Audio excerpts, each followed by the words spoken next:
سورہ بقرہ کی آیت نمبر 186 اور 187۔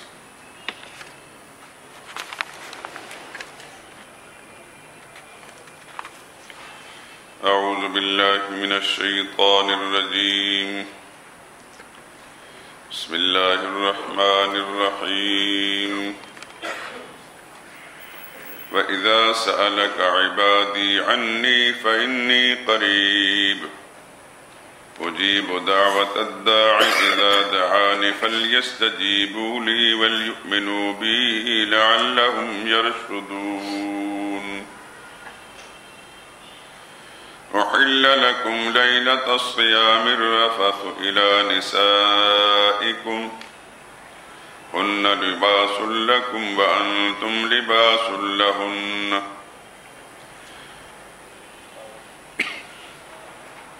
علم الله أنكم كنتم تختانون أنفسكم فتاب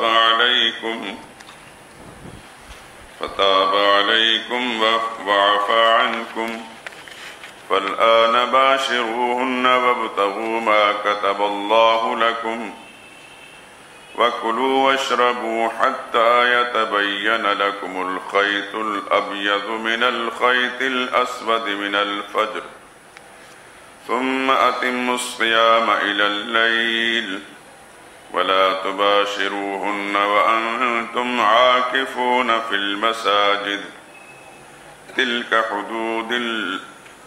حُدُودُ اللَّهِ فَلَا تَقْرَبُوهَا كذلك يبين الله آياته للناس لعلهم يتقون۔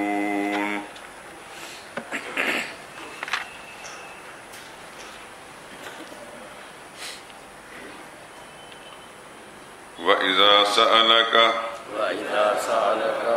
اور جب آپ سے پوچھیں، عبادی عنی، میرے بندے میرے بارے میں، فإنی قریب، سو میں تو قریب ہوں، اجیب، قبول کرتا ہوں، دعوت الداعی، دعا مانگنے والے کی دعا کو، اذا دعانی، جب مجھ سے دعا مانگے، فَلْيَسْتَجِيبُوا لِي، تو چاہیے کہ وہ میرا حکم مانے، وَلْيُؤْمِنُوا بِي، اور مجھ پر یقین لائیں، لَعَلَّهُمْ يَرْشُدُونَ، تاکہ وہ سیدھی راہ پائیں۔ اُحِلَّ لَكُمْ، حلال کیا گیا تم پر، لیلۃ الصیام، روزے کی رات میں، الرفث، بے حجاب ہونا، الی نسائکم، تمہاری عورتوں سے، ہن لباس لکم، وہ تمہاری پوشاک ہیں، وانتم لباس لہن، اور تم ان کی پوشاک ہو۔ علم اللہ، اللہ کو تو معلوم ہے، انکم کنتم تختانون انفسکم، کہ تم خیانت کرتے تھے اپنی جانوں سے، فتاب علیکم، سو اس نے تم کو معاف کیا، وعفا عنکم، اور تم سے درگزر فرمائی، فالآن باشروہن، سو اب اپنی عورتوں سے ملو، وابتغوا، اور تلاش کرو، ما کتب اللہ لکم، جو اللہ نے تمہارے لیے لکھ دیا ہے، وَكُلُوا وَاشْرَبُوا، اور کھاؤ اور پیو، حتیٰ، اس وقت تک، یتبین لکم، صاف نظر آئے تم کو، الخیط الابیض، سفید دھاری صبح کی من الخیط الاسود سیاہ دھاری سے جدا من الفجر صبح میں سے ثم اتم الصیام پھر پورا کرو روزہ الی اللیل رات تک ولا تباشروہن اور نہ ملو ان عورتوں سے وانتم عاکفون فی المساجد جبکہ تم مسجدوں میں اعتکاف کرتے ہو تلک حدود اللہ یہ اللہ کی حدیں باندھی ہوئی ہیں فلا تقربوها سو ان کے نزدیک مت جاؤ کذالک یبین اللہ اسی طرح اللہ بیان کرتا ہے آیاتہ اپنی آیتیں للناس لوگوں کے لیے لعلہم یتقون تاکہ وہ بچتے رہیں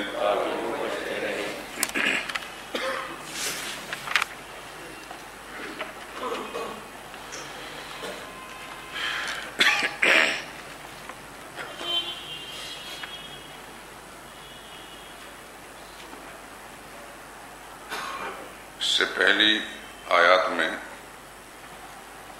امور مصلحہ میں سے ایک اہم امر مصلح روزے کا ذکر ہوا اور یہ بتایا گیا کہ روزہ میں یہ خاصیت ہے تقوی کی اللہ تمہارے اندر تقوی پیدا کرنا چاہتے ہیں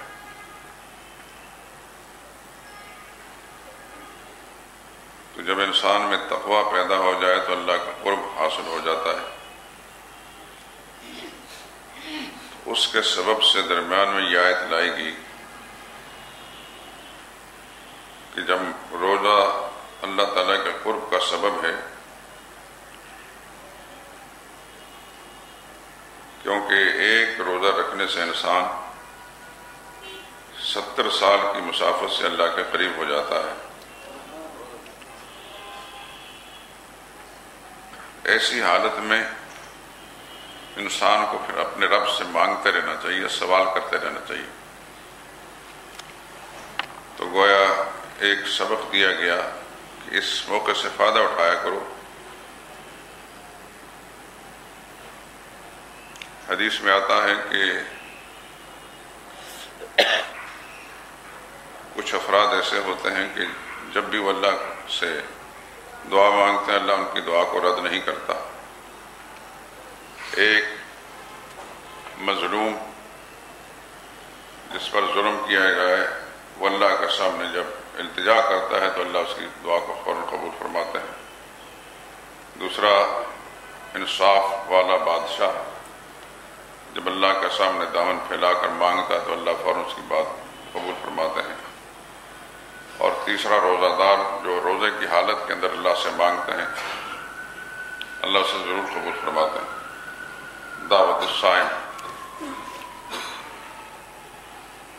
فرمایا کہ روزے کی حالت میں پھر تمہیں اللہ سے دعا و درخواست کرتے رہنا چاہیے کچھ دیہاتی لوگوں نے رسول اللہ صلی اللہ علیہ وسلم سے پوچھا اللہ دور ہے یا نزدیک ہے اگر دور ہے تو زور زور سے پکاریں نزدیک ہے تو آہستہ سے مانگیں اس کے جواب میں یہ آیت نازل اذا سألک عبادی جب پوچھیں آپ سے میرے بندے میرے بارے میں کہ ہمارا رب دور ہے یا نزدیک ہے تو انہیں جواب دے دو فإنی قریب میں بہت نزدیک ہوں کتنا نزدیک ہے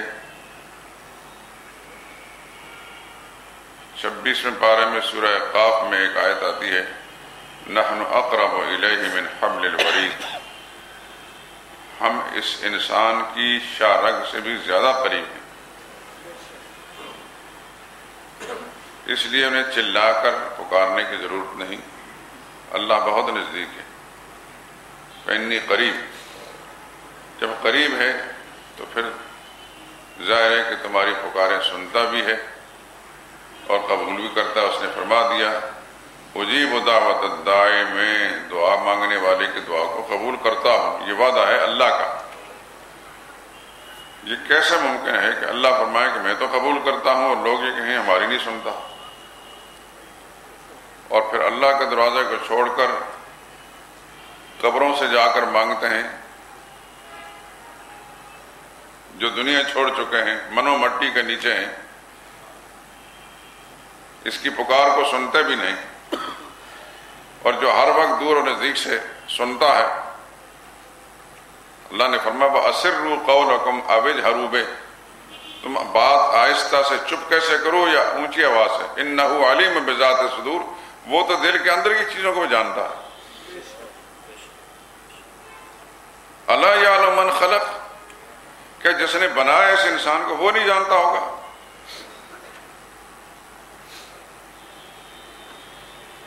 اس نے تو وعدہ کر دیا کہ میں اتنی قریب، میں بڑا نزدیک ہوں، اور یہ بھی وعدہ فرمایا کہ جب بھی کوئی مجھ سے مانگتا ہے میں اس کی دعا کو قبول کرتا ہوں۔ البتہ انسان اپنی ناقص فہم کی بنا پر نہیں سمجھتا کہ اللہ نے میری دعا قبول کی ہے یا نہیں کی، جبکہ اللہ خود فرماتے ہیں کہ میں قبول کرتا ہوں۔ لیکن انسان بعض اوقات اپنی دعا کی قبولیت کا جو تصور اس کے ذہن میں بیٹھا ہے، اس تصور کے مطابق دعا کی قبولیت کیفیت نہیں دیکھتا، تو سمجھتا کہ اللہ نے میری دعا رد کر دی، سنی ہی نہیں۔ حالانکہ معاملہ ایسا نہیں ہے۔ اللہ نے فرمایا کہ میں سنتا ہوں، قبول کرتا ہوں، تو پھر یہ بات یقینی ہے۔ لیکن انسان اپنے دعا کو پورا ہوتا جب نہیں دیکھتا تو پھر اس کا کیا مطلب ہے؟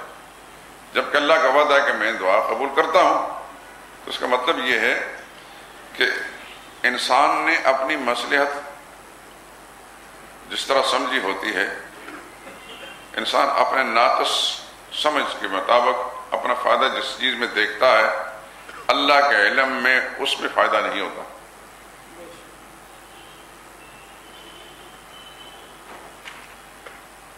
علم الہی میں اس کا فائدہ کسی اور شکل میں ہوتا ہے، اور جو اس کا اصل فائدہ اللہ کے علم میں ہے، اس کے مطابق اللہ اس کی دعا کو قبول فرماتے ہیں۔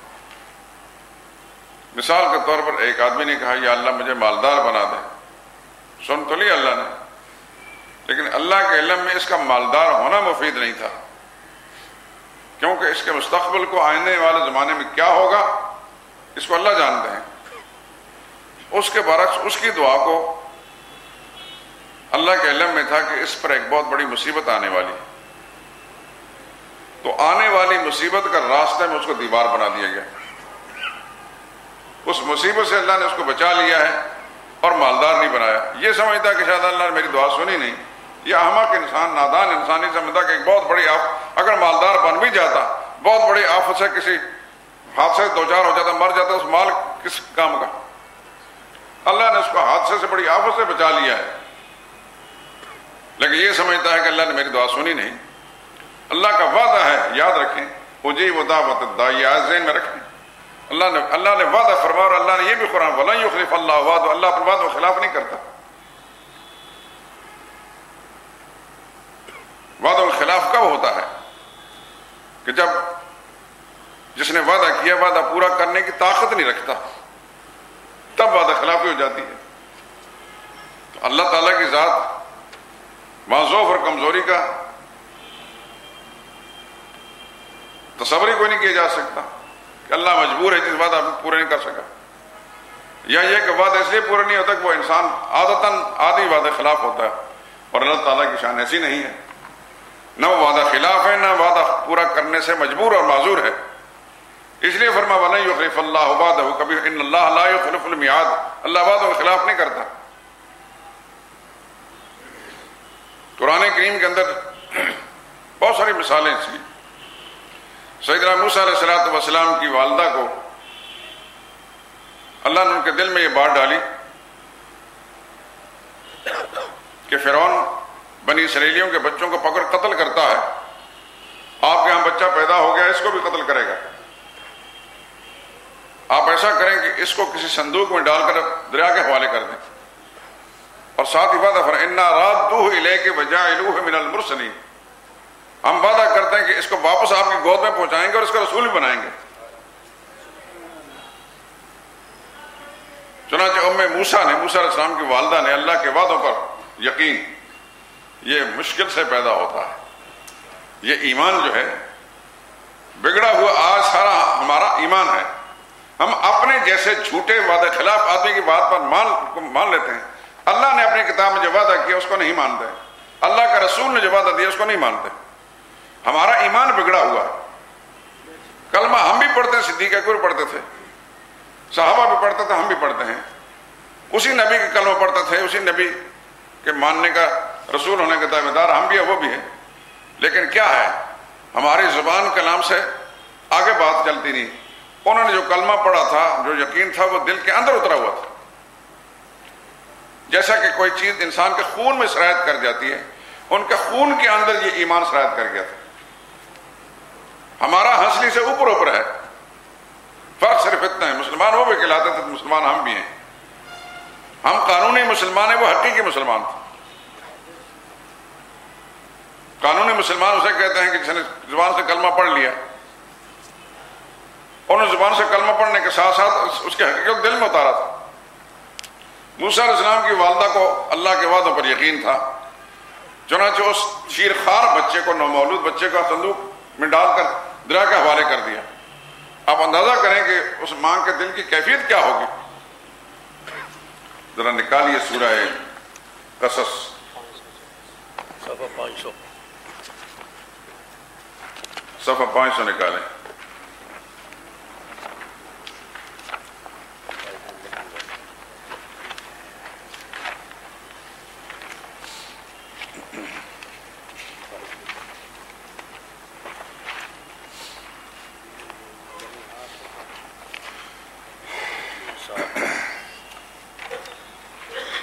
آیت نمبر 7 ہے جی، پچھلے صفحے سے شروع ہوگی اور آگے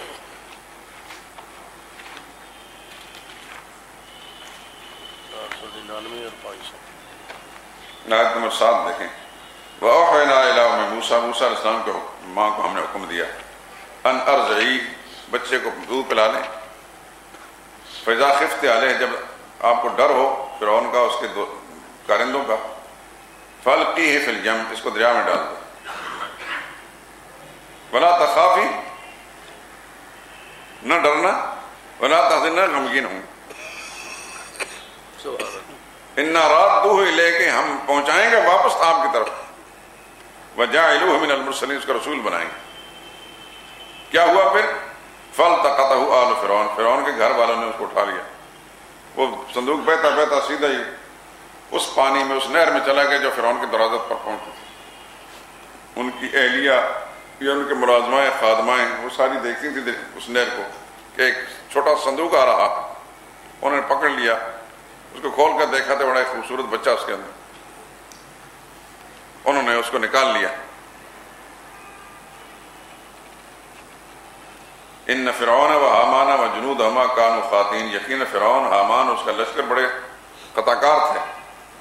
وقالت امرأۃ فرعون، فرعون کی بیوی کہنے لگی، یہ حضرت آسیہ ہیں، یہ اللہ کی نیک بندی تھی، قرۃ عین لی ولک، یہ تو میری اور آپ کی آنکھوں کی ٹھنڈک بنے گا۔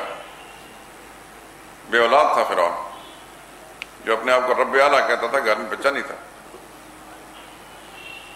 ایک بچہ آ گیا ہے، اس کو قتل نہیں کرنا، یہ میری تیری آنکھوں کی ٹھنڈک بنے گا، لا تقتل، اس کو مت مارو، عسیٰ ان ینفعنا، امید ہے کہ یہ ہمارے کام آئے گا، ونتخذہ ولدا، یا اس کو ہم اپنا بیٹا بنا لیں گے، یہ نلے پالک۔ وہم لا یشعرون، اللہ فرماتے ہیں انہیں پتہ نہیں تھا۔ واصبح فؤاد ام موسیٰ فارغا، لیکن ماں تو ماں ہوتی ہے نا، جو جو لمحے زیادہ گزر رہے تھے اس کی قدر بے قراری بڑھتی جا رہی تھی۔ موسیٰ علیہ السلام کے ماں کے دل میں قرار نہ رہا، پتہ نہیں بچہ کہاں گیا۔ ان کادت لتبدی، قریب تھا کہ وہ ظاہر کر دیتی اپنی بے قراری کو، جزا فضا کر کے، جیسے ماں جب بچہ جدا ہو جائے۔ لولا اربطنا علی قلبہا، جب تک ہم نے اس کے دل پر چھاپا نہ مارا ہو۔ اللہ فرماتے ہیں ہم نے اس کے دل کو اپنے قبضے میں لے لیا تھا، مضبوط کر دیا تھا۔ لتکون من المؤمنین، تاکہ اس کو یقین رہے۔ وقالت لاختہ قصی ہے، ادھر بچے کو صندوق میں ڈال کر دریا کے حوالے کیا، ساتھ موسیٰ علیہ السلام کی بہن سے کہا، بڑی بہن تھی، آپ پیچھے پیچھے چلیں، دیکھیں صندوق کدھر جاتا ہے۔ فبصرت بہ عن جنوب، وہ دیکھتی رہی اس کو اجنبی ہو کر۔ وہم لا یشعرون، فرعونیوں کو خبر نہیں تھی کہ یہ لڑکی کیا دیکھ رہی ہے۔ آگے اللہ فرماتے ہیں کہ اب جب بچے کو صندوق سے باہر نکالا، چھوٹا بچہ دودھ مانگتا ہے، اور فیصلہ تکوینی طور پہ یہ ہوتا ہے کہ کسی عورت کا دودھ نہیں پیے گا۔ حرمنا علی المراضع من قبل، ہم نے پہلے سے فیصلہ کر دیا کہ دائیوں کا دودھ یہ نہیں پئیں گے۔ فقالت، جب انہوں نے سارے جتن کر لیے، یہ عورت آئی، وہ آئی، تیسری آئی، چوتھی آئی، سب کا دودھ نہ پیا، یہ خاتون جن موسیٰ علیہ السلام کی ہمشیرہ بھی دیکھ رہی تھی، انہوں نے کہا حل ادلکم علی اہل بیت، اب میرا مشورہ مانے، میں ایک گھر بتاتی ہوں، ایک گھر والی بتاتی ہوں، اہل بیت۔ سبحان اللہ، کیا لفظ ہیں قرآن کے؟ ہاں، میں تمہیں بتاتی ہوں ایک اہل بیت۔ اہل بیت عورتوں کو کہتے ہیں۔ نبی کریم صلی اللہ علیہ وسلم کے اہل بیت رسول اللہ صلی اللہ علیہ وسلم کی بیویاں تھیں، بے شک۔ یہ یاد رکھنا، اس سے پہلے میں تفصیل میں گفتگو جمعے پر بھی کر چکا ہوں، اور قرآن کریم میں متعدد آیات اس سلسلے میں ہیں اور کتابیں بھی شائع ہو چکی ہیں۔ اہل بیت نبی محمد مصطفیٰ صلی اللہ علیہ وسلم کی ازواج مطہرات ہیں۔ طبعاً ضمناً اولاد بھی ہوتی ہے، اصل اہل بیت بیویاں ہوتی ہیں، گھر والیاں، لیکن جب بیٹی اپنا گھر بسا لیتے ایک دوسرا، تو اس گھر والے کی وہ اہل بیت ہوتی ہے۔ سیدنا علی رضی اللہ تعالیٰ عنہ کی اہلیہ سیدہ فاطمہ، وہ اہل بیت علی تھی، اہل بیت نبی نہیں تھی۔ بے شک۔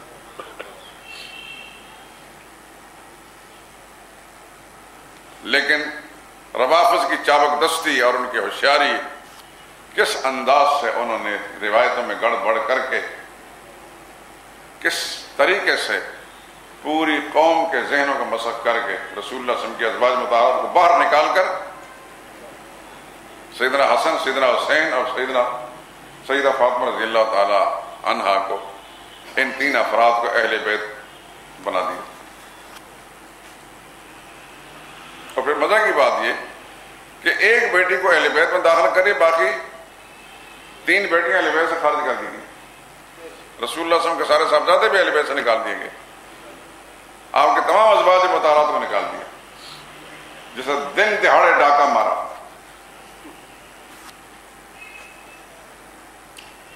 میں قرآن کریم کے آیت کے حوالے سے تھوڑا سا اشارہ کر رہا ہوں، یہ موضوع نہیں ہے میرا۔ اس خاتون نے، یعنی موسیٰ علیہ السلام کی ہمشیرہ نے ان کو مشورہ دیا کہ میں تمہیں بتاتی ہوں ایک ایسا گھر، ایسے گھر والی، یکفلونہ، جو اس کو پالیں گے، یعنی اس بچے کو دودھ پلائیں گے، وہم لہو ناصحون، اور اس کے بھلا چاہنے والے ہوں گے، وہ خیر خواہ بھی ہوں گے۔ اصل میں اپنی ماں کا بتا رہی تھی، لیکن اس کو شاید وہ پہچان نہیں رہتے کہ یہ لڑکی کس کو بتا رہی ہے۔ اس وقت ان کو یہ مسئلہ پڑا ہوا تھا۔ اللہ کیا فرماتے؟ فرددناہ الی امہ، پھر ہم نے پہنچا دیا موسیٰ کو اس کی ماں کے گود کے اندر۔ یہ ہے اللہ کا وعدہ۔ اللہ جب وعدہ کرتے ہیں تو وعدے کو پورا کرتے ہیں، اور جو اللہ کا وعدہ ہے وہ پورا ہو کر رہتا ہے، اس لیے کہ اللہ علی کل شیء قدیر ہیں، مجبور نہیں ہیں، اللہ وعدہ پورا کرنے پر قادر ہیں، اور اللہ وعدہ خلاف بھی نہیں، ولن یخلف اللہ وعدہ۔ انسان وعدہ خلاف ہو جاتا ہے، یا تو اس کی فطرت کے اندر وعدہ خلاف ہی ہے، یا وعدہ خلاف ہوتا تو نہیں لیکن مجبوراً وعدہ نہیں پورا کر سکتا، جبکہ اللہ کی شان اس سے مستثنا بر رہا ہے، اللہ قادر بھی ہے وعدہ پورا کرنے پر اور وعدہ خلاف بھی نہیں۔ اس لیے اللہ نے فرمایا کہ اجیب دعوت الداعی، میں دعا کرنے والے کی دعا کو قبول کرتا ہوں۔ اب کیسا کہا جائے کہ اللہ تعالیٰ ہماری نہیں سنتا؟ وہ تو خدا کا منکر ہے، اللہ کا باغی ہے جو کہتا ہے کہ اللہ ہماری نہیں سنتا۔ اللہ کہتا ہے میں سنتا ہوں اور قبول کرتا ہوں، کہتا نہیں اللہ تو کہتا رہا، ہم نہیں مانتا کہ تو سنتا ہے، اس لیے ہم نے قبر والے سے جا کر مانگنا جو نہیں سنتا، جو قبر والا نہیں سنتا۔ یہ کہاں لکھا ہے قرآن میں؟ وما انت بمسمع من فی القبور، آپ قبر والوں کو نہیں سنا سکتے. بے شک. یہ بھی دیکھ لیں تاکہ آپ کو یہ شک نہ رہے. سورہ فاتر 22واں پارہ سورہ فاتر.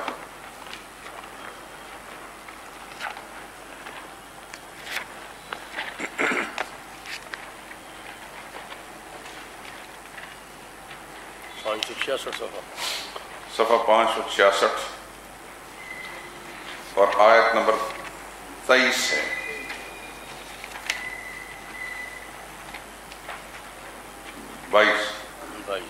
آیت نمبر 22. آیت نمبر 19 سے دیکھیں. جی ہاں. سارا مسئلہ سمجھایا اللہ کریم نے. وما یستوی الاعمی والبصیر، اندھا اور دیکھنے والا برابر نہیں. یہ مثالیں سمجھائیں اللہ کریم. اصل مسئلہ وہ ہے جو آیت نمبر 22 میں سمجھایا جا رہا ہے، لیکن اس کے لیے تمہید باندھی گئی. تم مانتے ہو اس بات کو کہ اندھا اور دیکھنے والا برابر نہیں ہوتے. ولا الظلمات ولا النور، اندھیرا اور اجالا بھی برابر نہیں ہوتا، اس میں کسی کو شک نہیں. ولا الظل ولا الحرور، سایہ اور دھوپ برابر نہیں ہوتی. یہ تینوں چیزیں جو ہیں مسلمات میں سے دنیا ساری میں تسلیم شدہ ہیں. اندھا اور دیکھنے والا برابر نہیں، اندھیرا اجالا برابر نہیں، دھوپ چھاؤں برابر نہیں. تو پھر یہ بات ما یستوی الاحیاء ولا الاموات، مردے اور زندے بھی برابر نہیں. مردے اور زندے بھی برابر نہیں. زندہ زندہ ہے اور مردہ مردہ ہے. جب زندہ ہوتا ہے چلتا پھرتا ہے، غسل بھی خود کرتا ہے، کپڑے بھی خود پہنتا ہے، اور جب مر جاتا ہے غسل بھی دوسرے دیتے ہیں اس کو اور کفن بھی دوسرے پہناتے ہیں. زندہ ہوتا ہے چارپائی پر خود جا کر لیٹتا ہے، اب اس کو اٹھا کر چارپائی پر رکھا جاتا ہے، اٹھا کر پھر جنازگاہ میں لے جایا جاتا ہے، سارے مل کے جنازہ پڑھتے ہیں، پھر اٹھا کر قبرستان میں لے جا کر 2 آدمی 4 آدمی پکڑ کر قبر میں اس لٹاتے ہیں، اور پھر تختے اس پر رکھتے ہیں، اس پر مٹی ڈالی جاتی ہے، سب کچھ ہوتا ہے. وہاں تک تو یہ دوسروں کا محتاج تھا، جو ہی مٹی ڈالے گی بھی ساری کائنات ان کے محتاج ہوگی.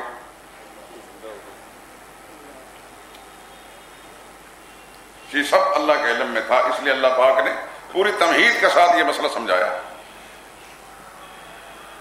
اندھا اور دیکھنے والا برابر نہیں، اندھیرا اجالا برابر نہیں، سایہ اور دھوپ برابر نہیں، اور برابر نہیں زندے اور مردے بھی. ان اللہ یسمع من یشاء، اللہ تو قادر ہے جس کو چاہے سنوائے. پتھر کو سنوائے، پتھر کو بلوائے، حیوان کو بلوائے، وہ تو قادر ہے. درخت کو بلوائے، اس کی قدرت میں کوئی شک نہیں. لیکن اے انسان وما انت بمسمع من فی القبور، تو نہیں سنانے والا قبر میں پڑے ہوئے لوگوں کو. تو قبروں والے نہیں سنتے، اور سننے والا وہ ایک اللہ ہے جو سمیع بھی ہے، بصیر بھی ہے، علیم بھی ہے، خبیر بھی ہے. اس نے فرمایا اسروا قولکم او اجہروا بہ، چپکے سے بات کرو یا اوپر بلند آواز سے بات کرو. انہ علیم بذات الصدور، سینوں کے اندر جو راز چھپے ہیں اس کو بھی جانتا ہے. اس نے یہ بھی فرمایا وَلَقَدْ نَعْلَمُ مَا تُوَسْوِسُ بِهِ نَفْسُهُ، انسان کے دل میں جو وساوس آتے ہیں ہم اس کو بھی جانتے ہیں.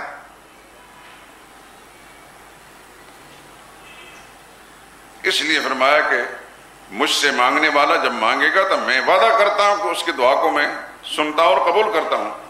لیکن فَلْيَسْتَجِيبُوا لِي، انہیں چاہیے کہ پھر میرا حکم بھی مانے. ان میں سے یہ بات بھی ہے کہ اللہ نے وعدہ کر دیا ہے کہ میں سنتا ہوں، قبروں والا نہیں سنتے. اس کا حکم یہ حکم ہے کہ نہیں؟ سنتا میں ہوں، سمیع علیم میں ہوں، قبروں والے نہیں سنتے. تو میری بات مان لیں، فَلْيَسْتَجِيبُوا لِي، میری بات بھی مان لیں، وَلْيُؤْمِنُوا بِي، اور میری بات پر یقین بھی کریں. میں نے جو کہا ہے وہ سچا ہے، میری بات پر یقین کریں. لَعَلَّهُمْ يَرْشُدُونَ، تاکہ ان کو سیدھا راستہ مل جائے. یہ درمیان میں ایک جملہ لایا گیا. پہلے بھی روزے کا مسئلہ تھا، اب آگے بھی روزے کا مسئلہ. أُحِلَّ لَكُمْ لَيْلَةَ الصِّيَامِ الرَّفَثُ إِلَىٰ نِسَائِكُمْ. آپ سن چکے ہیں کہ شروع میں جب روزے کی فرضیت آئی تو اس وقت یہ حکم تھا کہ جاگتے میں افطاری تک تو روزہ رکھنا ہے، اس کے بعد افطاری کر لی، اس کے بعد جب تک جاگ رہا ہے کھا پی سکتا ہے، اور جب تک جاگ رہا ہے بیویوں کے ساتھ مباشرت بھی کر سکتا ہے۔ لیکن اگر کوئی سو گیا تب اس کے بعد سونے کے بعد کھا نہیں سکتا، بیوی کے پاس نہیں جا سکتا۔ ایک صحابی ہیں حضرت قیس بن سرمہ، بعض تذکرہ نگاروں نے اس کے برعکس بھی کہا، لیکن قیس بن سرمہ بہرحال یہ نام درست ہے، رضی اللہ تعالیٰ عنہ کھیتی باڑی کا کام کرتے تھے، تھکے ہارے گھر آئے، روزے کی حالت میں تھے، اہلیہ سے کھانا مانگا، کھانا تیار نہیں تھا، وہ کھانا تیار کرنے کے لیے گئی یا کہیں سے کچھ لانے کے لیے گئی، اتنے تھکے ہوئے تھے، ٹیک لگایا تو سو گئے۔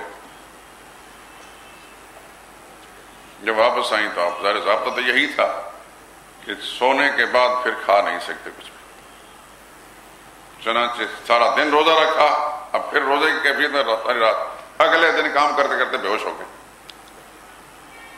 اس بھوک اور پیاس کے سبب سے۔ یہ بات رسول اللہ صلی اللہ علیہ وسلم تک پہنچی، وہ ساری کیفیت معلوم ہوئی، اللہ کریم نے اپنے رحمت کے ساتھ پھر یہ آسانیاں نازل فرما دی۔ احل لکم لیلۃ الصیام الرفث الی نسائکم، اور آگے آتا ہے کلوا واشربوا حتی یتبین لکم الخیط، حلال کر دیے گا تمہارے لیے روزے کی رات میں عورتوں سے بے حجاب ہونا، اپنی بیویوں کے پاس جا سکتے ہو، پہلے رات کو جانا ممنوع تھا۔ ہن لباس لکم، وہ تمہاری پوشاک ہے، تم ان کے پوشاک ہو۔ لباس کا ایک دوسرا معنی عبداللہ ابن عباس نے فرمایا ہن سکن لکم، سکون اطمینان کا سامان ہے تمہارے لیے، تمہاری بیویاں، وہ تمہارا لباس ہے یا تمہاری تسکین اور آرام کا سامان ہے۔ وانتم لباس لہن، تم اسی طرح تم ان کے لیے ہو۔ عالم اللہ، اللہ کو معلوم تھا، انکم تختانون انفسکم، کہ تم صبر نہیں کر سکو گے، کہیں نہ کہیں خیانت میں مبتلا نہ ہو جاؤ۔ فتاب علیکم، اس نے تم پر مہربانی کی اور درگزر فرمایا۔ اب فرمایا فالآن باشرون، اب تم راتوں کو بھی بیویوں کے پاس جا سکتے ہو، مباشرت کر سکتے ہو۔ وابتغوا ما کتب اللہ لکم، اور طلب کرو اللہ سے جو تمہارے لیے اس نے لکھ دیا۔ اس میں ایک معنی ہے کہ اولاد طلب کرو، دوسرا یہ کہ جو اللہ نے تمہارے لیے سکون کا سامان بنایا، سکون حاصل کرو۔ وکلوا واشربوا، اور راتوں کو تم کھا پی بھی سکتے ہو، حتی یتبین لکم، اس وقت تک کھا سکتے ہو جب تک صاف نظر آئے تمہیں سفید دھاری صبح کی رات کی سیاہ دھاری سے جدا، یعنی صبح صادق تک تم ساری رات کھا سکتے ہو رمضان کی راتوں میں۔ یہ سفید دھاری کا جو لفظ ہے اس میں ایک صحابی سے شروع منقول ہے، دیکھیے وہ عرب لوگ تھے اور قرآن بھی عربی زبان میں، لیکن اس کو سمجھانے کے لیے اللہ پاک نے نبی بھیجے، وہ اہل عرب بھی اس کا مطلب نہیں پہچانے۔ ایک صحابی نے 2 داغے رکھ کر اپنے تکیے کے نیچے، اب وہ لائٹیں تو اس زمانے کی تھیں تو نہیں، تو اٹھ کر ان داغوں کو نکال کر دیکھتے کہ بالکل نمایاں طور پر سیاہ اور سفید میں امتیاز ہو سکتا ہے نہیں، تاکہ خاصی صبح چڑھ گئی، تب جا کر پتہ چلا رسول اللہ صلی اللہ علیہ وسلم کے سامنے یہ بات پہنچی، حضور نے فرمایا واقعی تمہارا جو تکیہ ان وسادک العریضم، یہ بہت بڑا ہے کہ پورا زمین و آسمان کا نظام اس کے نیچے آ گیا۔ پھر فرمایا کہ مراد یہ دھاگا نہیں بھائی، وہ صبح صادق کی روشنی ہے، اور سیاہ دھاری سے مراد رات کی تاریکی ہے۔ کھاتے پیتے رہو تم رمضان کی راتوں میں جب تک صاف تمہیں نظر نہ آئے سفید دھاری صبح کی، یعنی صبح صادق، سیاہ دھاری سے یعنی رات کی تاریکی سے فجر کے وقت۔ ثم اتم الصیام، پھر اس کے بعد پورا کرو روزہ، الی اللیل، رات تک، رات سے مراد ہے کہ جو ہی غروب آفتاب ہو جائے بس روزہ ختم۔ ولا تباشروہن، ایک اور حکم، ان عورتوں سے تم مباشرت نہیں کر سکتے جب تم اعتکاف کی حالت میں مسجد میں ہو، کیونکہ اعتکاف کے لیے یہ شرط ہے کہ ایک تو مسجد میں ہو، دوسرا روزے کی حالت میں ہو، اور مسجد مباشرت کی جگہ نہیں ہے۔ اور اعتکاف کی مدت جب تک مکمل نہیں اس وقت تک مسجد سے باہر بغیر کسی شرعی عذر سے یا بغیر طبعی عذر کے نکلے گا، اعتکاف ٹوٹ جائے گا۔ شرعی عذر ہے، مثال کے طور پر اگر اس مسجد میں جہاں اعتکاف کر رہا ہے وہاں جمعے کی نماز نہیں ہوتی تو کسی جامع مسجد، قریبی جامع مسجد کے اندر جمعے کی نماز کے وقت جائے جمعہ پڑھنے کے لیے، یا وضو کرنا ہے یا غسل لازم آ گیا تو اس کے لیے پھر وہ طہارت خانوں میں جائے گا، غسل خانوں میں جائے گا۔ اور تب یہ عذر سے مراد کھانا پینا ہے، کھانا لانے والا کوئی نہیں تو خود جا کر گھر سے کھانا لا سکتا ہے یا بازار سے کھانا لا سکتا ہے۔ بغیر ان دو قسم کے ضرورتوں کے معتکف مسجد سے نہیں نکل سکتا، نکلے گا تو اعتکاف ٹوٹ جائے گا، ایک پل کے لیے بھی، ایک پیر باہر نکالے گا پھر اعتکاف ٹوٹ جائے گا۔ جب اتنی سخت شرائط کے ساتھ اعتکاف ہے تو وہاں پھر مباشرت کا کیا معنی؟ اس لیے فرمایا ان کے ساتھ مباشرت نہ کرو جب کہ تم اعتکاف کی حالت میں ہوتا مسجدوں میں۔ ایک مسئلہ یہ بھی سمجھیں کہ معتکف اعتکاف صحیح ہونے کے لیے یہ دو شرطیں ہیں، ایک تو روزے کی حالت میں ہو، دوسرا مسجد کے اندر ہو۔ کھلے میدانوں میں اعتکاف نہیں ہوتا، یہ ایک ڈرامہ ہے اور ایک فراڈ ہے، بڑی ڈٹائی اور بے شرمی کے ساتھ دین کے حکموں کو بالکل تاخت و تاراج کرنے والی اور ان کو بگاڑنے والی ایک ناپاک کوشش ہے۔ ایسے لوگ ان کا دین کے ساتھ دور کا تعلق بھی نہیں، جو اللہ کے حکموں کو فی المساجد کی واضح تصریح آگے قرآن کریم میں۔ تلک حدود اللہ، یہ اللہ کی حدیں مقرر کی ہوئی، فلا تقربوها، ان حدوں کو پھلانے کے قریب بھی مت جاؤ۔ کذالک یبین اللہ، اس طرح اللہ بیان فرماتا ہے اپنی آیتیں، اپنے احکام، للناس، لوگوں کے لیے، لعلہم یتقون، تاکہ وہ اللہ کے حکم عدولی سے بچتے رہیں۔ سبحانک اللہم وبحمدک، لا الہ الا انت۔